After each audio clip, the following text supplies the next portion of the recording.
Hello, this is Jack Gill, and welcome to Redmen Academy. I'm joined by James again today, as we're going to pick our team of the season in brackets so far.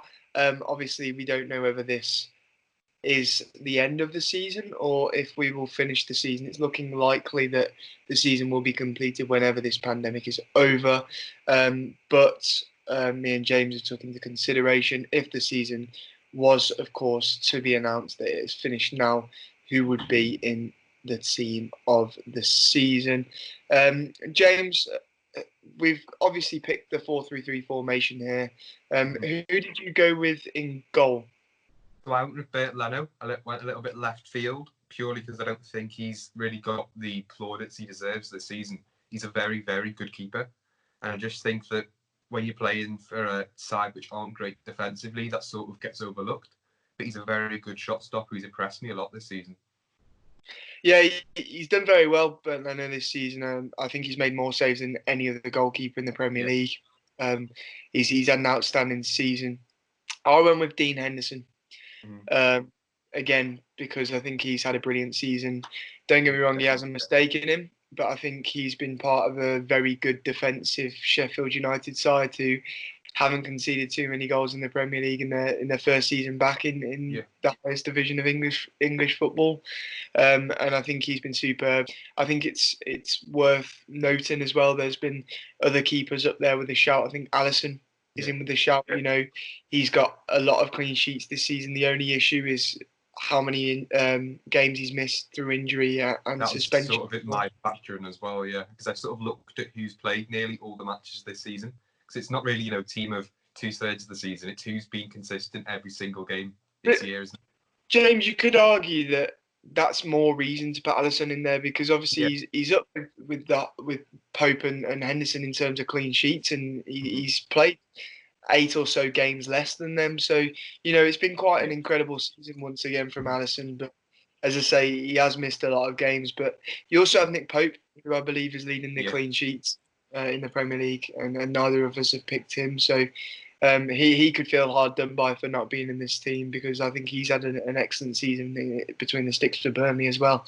Back fours then, James. Who did you go with and why? Well, I've got Andy Robertson, Virgil van Dijk, obviously, and then I've got Chris Basham for the reasons you said before about Henderson, and then I've got Ricardo Pereira at right back. Just seems like a very functional defence where you're not looking at tactics and how they're going to play. You're picking them on like raw ability. And obviously, Basham might be a bit of a surprise, but he's been superb. He's got 4.4 tackles and interceptions per game, 4.5 clearances. He draws fouls from oppositions too. Nearly draws 1 foul a game from the opposition strike, which is perfect for when you're looking to sort of regain possession and then launch a counter-attack, like how Sheffield do. And obviously Pereira as well, 4.3 tackles and 1.8 interceptions a game. Defensively, he's superb. And I know in our system, Trent's perfect, but when you look at them sort of on paper, I think Pereira's had a slightly better season for a defensive right back. I went with Trent, Soyuncu, Van Dijk, and Robertson. I found it incredibly difficult to pick Soyuncu over Joe Gomez. I think Joe Gomez has had an excellent season as well. But I've got to try not to pick every single Liverpool player. But Soyuncu, I think he's faded off a bit, but the first half of the season he was absolutely superb. And I think at Christmas there was no doubt in anybody's mind that Soyuncu would make this team this season, whereas now there's probably question marks over it because his form has dipped. I think in centre back there's worthy shouts for Joe Gomez. I think Fernandinho has been decent since he's come into the City back line. You've got Basham, like you said, John Egan from Sheffield United as well. Well, even Maguire, statistically, he's had a very good season. And even though, obviously, he has got errors in his game, when you look at how he sort of matches up against the other players like that he's competing with, he has got very good stats. And, statistically, he'd probably be, top 4 in the league this season. Absolutely. It's interesting you didn't pick Trent, though, James. Obviously, he's had another outstanding season. The numbers he gets for assists is unbelievable, and obviously he's now beat the assist record for a defender twice in Yeah. back-to-back seasons. Um, why is he not made your team? I sort of looked for a defence that was more functional on paper as opposed to how it'd play in real life. So I know Trent probably wouldn't be able to slot into a lot of teams, and he thrives in our particular system because of how we play. And I was thinking about having a back three with three centre backs and then Trent on right midfield, and I think that would have worked a little bit better. But it's like you're picking between two very good players in Pereira and Trent. Pereira's a brilliant defensive fullback. His stats are superb. He's a brilliant player, and he can still pass as well. Whereas, I wanted to didn't want to go for the obvious one with Trent. I know he's brilliant going forward and he's solid defensively, but Pereira's stepped up his game again this season, whereas Trent's maintaining that high standard for me. And as for Andy Robertson, Yeah. another fantastic season from him. He was superb last season. Yeah. Did anyone come close to beating him to your team or not? I think if Marcus Alonso played more minutes this season, he'd have been up there because he's been very good when he has played, and Chelsea fans have warmed to him a lot after sort of slating him the last year or so. But he's just not played much. He's played about 10 games, I think, or got 10 starts, which just isn't enough to be team of the season inclusion worthy. But he's definitely up there this season for me. And we've got to talk about Virgil van Dijk, James. I think definitely one of, if not the best player in the Premier League right now. Yeah. One of, if not the best player in the world, and definitely the best defender in the world. I think he's had another superb season, and some people say it's not as good as last season, which perhaps it's not from Virgil van Dijk. Last season he had that insane stat over his head that he wasn't dribbled past by anyone in the entire season. So, I think at the end of the day, Virgil van Dijk will always, any little mistake will be lauded by any opposition fan because he is genuinely that good. The bar's so high, isn't it? Yeah, exactly. And he's had. had. The same happens with Salah, though, doesn't it? Where this season and last season, he wasn't as good as his first season. So you call him a one-season wonder, and he's still going to get 20 goals this season, easy. Just because he's not scoring 44 in all competitions. We'll talk about that more when we pick, obviously, our front threes in a moment. But, just to speak about Van Dijk for a bit longer, James, how important has he been for Liverpool Football Club? Yeah, he's everything we needed in defence, where we haven't had that sort of commanding, sort of all-action centre-back in years. I can't think of a player we've had who's been that good at every part of his game. In my lifetime, definitely. We've had good defenders, but we haven't had leaders, defenders, passers, and someone who can organise the backline as well. He can do all of it without even breaking a sweat. That's what makes it so incredible. Because he doesn't even look like he's arsed half the time. But yet he still absolutely smashes it. Absolutely, a truly magnificent centre half, and I don't think there's any doubt whatsoever he'd be in the team this season. Midfield three, James. So I've got Rodri, Jordan Henderson, and Kevin De Bruyne. Rodri was sort of a surprise one for me. I was looking at his stats, looking at how he ranks, rating wise next to other players, and his stats are actually very good. I know he's sort of been under a lot of pressure this season with Fernandinho being in defence and him having to come in probably a bit sooner than Pep would have wanted. But he's been very good and he's quietly done a job there for City.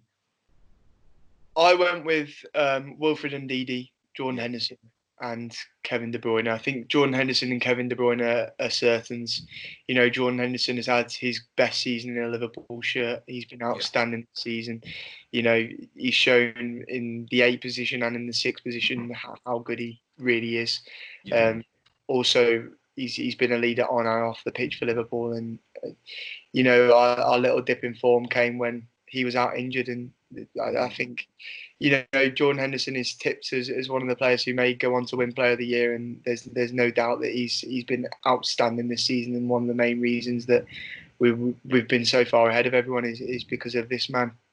I think the performances he's been putting in on a regular basis have been truly outstanding, and it was obvious to put him in the team. Kevin De Bruyne. A truly incredible player. We spoke about Virgil van Dijk being one of the best players in the Premier League. Here's another one. His ability is absolutely incredible. And I feel bad for him if the season ends up being voided, as he was so close to beating that Henry assist record, which would have been magnificent. I mean, he's got 24 goal contributions in 25 games. That's he, ridiculous.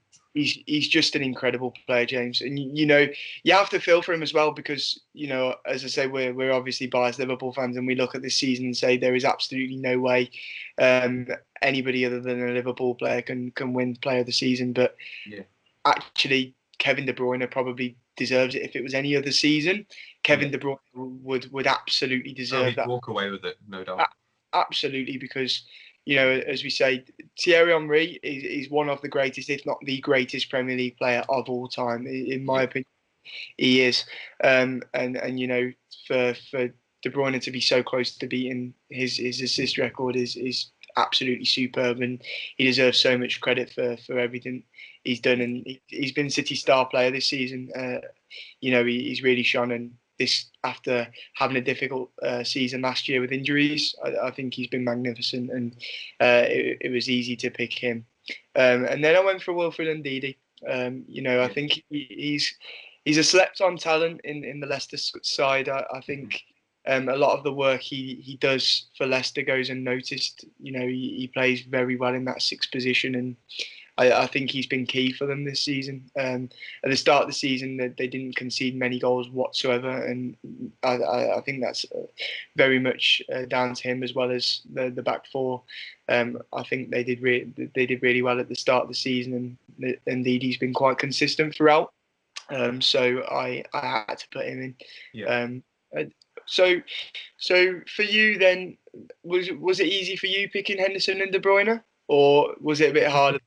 For those two especially, it was a no-brainer for me. I mean, De Bruyne's stats, he's even defensively, he's even putting in 1.8 tackles and interceptions per 90. Like, you don't see that as a sort of, I know he's playing as a sort of central midfielder, but for an attacking midfielder, a very attacking midfielder, those stats are ridiculous. Plus, 1.6 dribbles, 3.7 key passes, while still doing all the dirty work in his own half as well. It's unbelievable. Plus, obviously, Henderson, 4 long passes, 3.2 tackle interceptions, 5 assists. So he's got that creative side, which everyone seems to dismiss. We all know from obviously working with Chris as much as we do that he has got that creative side to his game, and it's just slept on by way too many people. But it's a very functional midfield too, and it's got the legs, it's got the ability to sort of break down play, and then it's got that creativity going forward. It's worth saying that obviously this team of the season would be incredible to have as a team, but it's important not to think of it as an actual team that will play a game. So I think, as you say, Jordan Henderson has been incredible this season. So has De Bruyne, and it was just really picking that third one. As for shouts who didn't quite make it, but could have. Lundstrom, I think, is a very good one. John Fleck as well, both from Sheffield United. I think would have deserved to be in there. John McGinn was a good shout as well. He's been very good. Could even have picked someone. For that injured, hasn't he? Yeah, but even sort of James Maddison in sort of that same sort of attacking midfielder is like, he's been playing a bit deeper as well. He could easily have slotted into that midfield the same way Kevin De Bruyne does. It wasn't easy at all picking them. Obviously, I went for someone who's done well defensively. I think you have as well. But there were so many players that easily could have gone into that team. Absolutely. Moving on to your front three, who did you go for? So I have Marcus Rashford, Sergio Aguero, and Mo Salah. Numbers-wise, Rashford sort of, I know he's been on the scene for years, but it's been a big breakout year for him. He's got 14 goals, 4 assists in 22 games, 2 dribbles, not really losing possession much, only 3 times a game. And I think when you see him play, he's looking more mature now. He's looking like a proper player now, whether it's, playing as a winger, where he seems to have found sort of a rich vein of form, where he's comfortable drifting inside or even staying outside and playing a bit more direct, or whether he is having to play through the middle, starting the game, he will drift outside too, and it's offered United that sort of different dimension in their attack. Hold up, I have to pull you up on this. I've not mentioned it to you yet. I tried to keep it in for the video, but how on earth has Sadio Mane not made your team? Well, I couldn't pick all Liverpool players, and I very easily could have picked so many more. Mane But has arguably been the best player in the Premier League this season by a mile. I think he's had his best season in a Liverpool shirt. I think he's been absolutely phenomenal, and I genuinely think he would be one of the first names on my team this season. I put him in as there was no shadow of a doubt of Sadio Mane being in my team. I've had his name written down and I've scribbled it out twice, purely because I couldn't decide, and I was maybe gave it the sort of view that Rashford had the strongest start and he's seeing this as like a breakout year, whereas Mane is sort of maintaining that high level that he's had for a couple of years now. And I know that's probably not fair on him. We've judged Salah for the same thing. But I've just been really impressed with Marcus Rashford.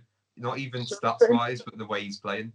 Putting them up against each other, James, do you think Salah's had a better season than Mane then? I think if we're looking output-wise, which tends to happen when you're picking the team of the season, I'd say yes, Salah's had a slightly better season, but it's so close between all of the attackers, to be honest. I disagree with you there, James. I think Sadio Mane, as I say, we were speaking about De Bruyne before, and we spoke about Henderson being an outside favourite for Premier League Player of the Year as well. My Premier League Player of the Year is Sadio Mane, and there's absolutely no way I make this team without him. I think he's been fantastic, and that 25-point gap at the top of the season, a lot of it is down to him. And you look at the man that's popped up when we needed him this season, it's been Sadio Mane. And at the same time, I'm putting him and Salah in the team because they've both been very, very important for us this season. There's a reason we're 25 points ahead, and yes, we've been very good defensively, and that's why we have so many defensive players in this team this season as well. But going forwards, these two have been superb again all season. And I'll talk about Mohamed Salah for a bit now. This man was apparently a one-season wonder. He's put in the similar numbers to his first season last season. Not exactly the same, though. Nowhere near exactly the same. But he still won the Golden Boot. So did Sadio Mane. And then this season he has a slight dip in the numbers, and now all of a sudden, people think he's had a bad season. It's not a bad season at all. It's just because he's nowhere near that first season. And as for Sadio Mane, as I say, I honestly think he is one of the best players in the world. I think he's playing like one of the best players in the world, and there is no way I could do this team without him. And I went with Jamie Vardy through the middle. Okay. Premier League's top goal scorer right now, and he's had a season similar to when Leicester won the Premier League. He's missed quite a few games for injury as well in the last few weeks. Leicester have looked nowhere near the same side without him. So he's starting to get a bit older now, and it's about time Leicester looked at trying to find a replacement for him, because that's going to be a position they need to replace when Vardy moves on, because he's such an important player for them. He's a phenomenal player, and he's had a phenomenal season. I mean, it was difficult not to pick him myself. I went with Aguero purely because he's still got 16 goals and 3 assists in 22 matches. That's only 17 starts as well. So when you look at sort of how he's been playing, he's not been getting many minutes, but he's still been scoring goals every time he started. So it was hard to overlook Vardy because he's been incredible. Same as Danny Ings as well. He could have been a dark horse going into this team because of this like clinicalness that he does to his game, which we didn't really see at Liverpool as much. Obviously, it wasn't really his fault that he didn't get the opportunities. But then with Aguero, he's only losing possession 2 times a game. He's only he's completing 1.1 dribbles through the middle too, which you don't tend to see from a sort of centre forward like that. You tend to see that from your wide players, and he's really impressed me, especially with the limited opportunities he's had. So, by the wonders of modern technology, we should have our team of the season now down as graphics by the side of us right now. Feel free to comment what you think. If you want to call James a twat in the comments for not putting Mane in his team, I absolutely 100% support you. And yeah, just let us know if you think we've missed anyone out, Aubameyang. Neither of us have mentioned Aubameyang. I think he's been Arsenal's. Arsenal have had a poor season, but Aubameyang's got mental numbers still. So I think he's a player that was worth is worthy of a mention as well. But yeah, let us know if you think we've missed anyone out. And as I say, feel free to call James whatever names under the sun for not picking Sadio Mane. James, just a final question for you. I've openly said there that my player of the season is Sadio Mane. Who's yours? Jordan Henderson. And not easy to pick him over Kevin De Bruyne, but purely from a biased point of view, he's going to be getting us our first Premier League title. He's going to be our captain, and I can't really take that away from him at all. That's all I've got. Brilliant. Cheers, James. And we will see you tomorrow. Ta-ra.